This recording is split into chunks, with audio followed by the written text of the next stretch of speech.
Hi everyone, welcome back to Elephant in the Room. I am your host Fiona Nanozingoka, and if you've not yet, please subscribe to our channel, share this link with a friend because you never know who might need it. Comment on our videos. And this year I thought, what better way to start the year with our emotional, spiritual and mental well-being in check as we walk this journey of fertility. Today in particular, we are going to talk about the emotions. And first thing is to acknowledge that there are emotions that you're going to feel while on this journey of fertility.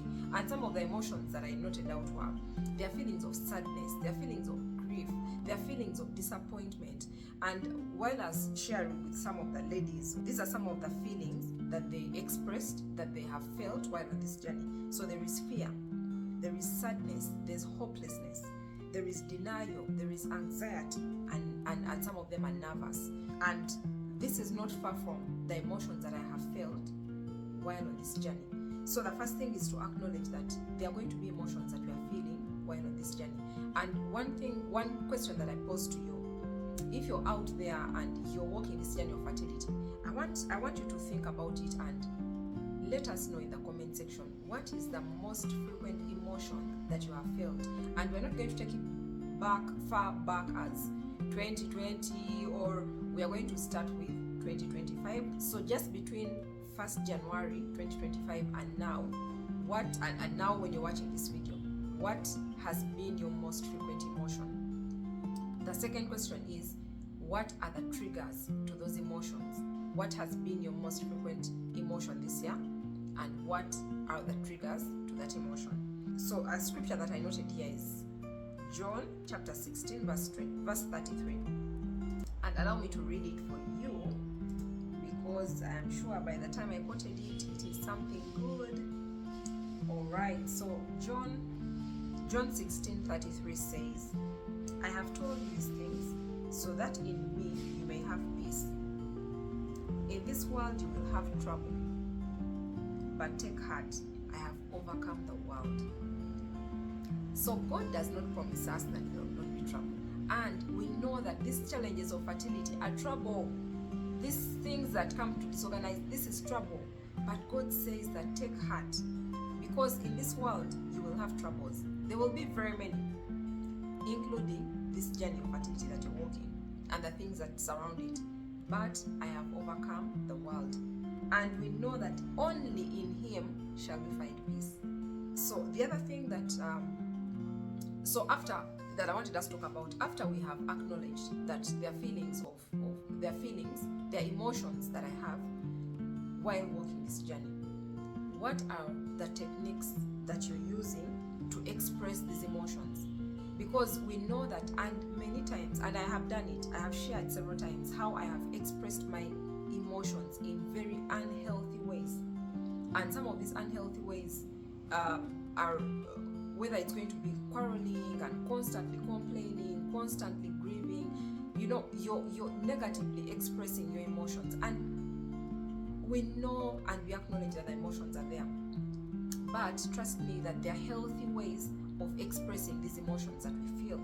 And some of the ways that I have recently, and as recently as December, discovered that are helping me or help me to express my emotions.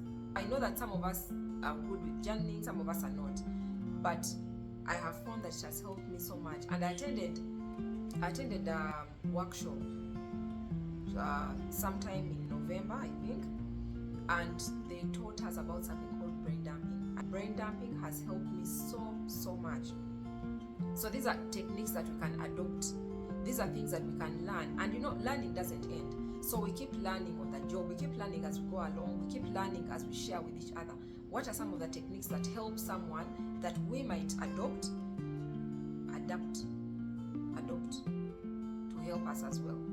So for me, it has been journaling, it has been brain dumping. Now some of the other techniques that help is counseling, and I very much encourage counseling. Many times we have, because of the society, counseling and mental health has been stigmatized. So we feel like seeing a counselor is when you're mentally ill. But the truth is, everyone needs a counselor. Everyone needs to talk to someone. So the other way besides counseling can be talking to a trusted person, a trusted friend, a trusted family member. If there is someone that you know you can confide in, that you can trust with your emotions, with your heart, with your mind, then it is very good to find someone trusted to talk to just take things off your mind. And this is what I learned is the brain dumping that I talk about. Basically, you just get a piece of paper and just write down everything that's on your mind, everything that comes to your mind, which is the same as you can talk to someone. So someone who doesn't maybe have or find someone that you can trust to talk to, you can talk to your paper. Get a piece of paper, a pen, write down everything that comes to mind, and at the end of it all, you will feel light. You will feel like a load has been taken off your shoulder, which has been very helpful for me. The other ways that we can express our emotions in healthy ways can be through art.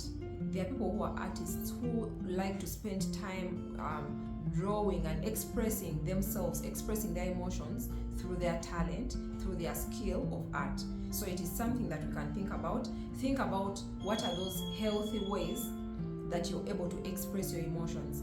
If you do not know, then you can just learn from others. You can listen to how someone else is coping, how someone else is expressing, and you can try them and see what works for you. There are very many other ways that I've not been able to talk about, but you can share with us in the comment section what are some of those healthy ways that you are able to express your emotion without disorganizing, antagonizing, and just being a burden to those who are around you. And the other thing is, what are the strategies for managing your emotional triggers? And it is very good for us to know what our emotional triggers are. So as I mentioned, one of the exercises to do is find out what are the triggers, what are your triggers. Then let us find strategies of managing our triggers. So some of our triggers to the emotions that we might feel could be like a pregnancy announcement. A friend or a colleague or a family member gets pregnant and you get to know. That would be a trigger for you. For someone else, the trigger would be being invited to a baby shower. Another person, it would be being invited to a kid's birthday party. So there are several triggers. And someone else, it could be someone asking you about when are you giving birth. That would be a trigger for you. So I want you to identify what are your triggers, and then what are those strategies that you are using to manage your triggers. So I want us to just discuss, share in the comment section, let us learn from each other, and don't forget to like, don't forget to share and comment, and just subscribe to our channel. All right.